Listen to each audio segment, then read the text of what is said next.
In today's fast-paced real estate market, knowing whether you're getting a good deal can be tricky.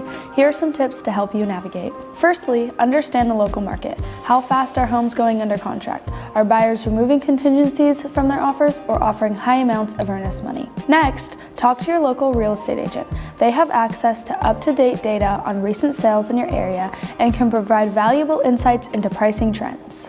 Don't forget to factor in the condition of the house. A lower price tag may seem attractive, but if the house requires significant repairs or renovations, it might not be as good of a deal as it initially seems, depending on your willingness to make improvements. Having an inspection contingency can be valuable in ensuring the home you purchase is in the condition you expect it to be.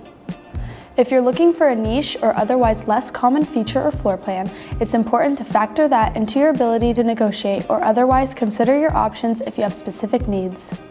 Remember, your purchase price isn't the only way to determine if you got a good deal. It's about value for money.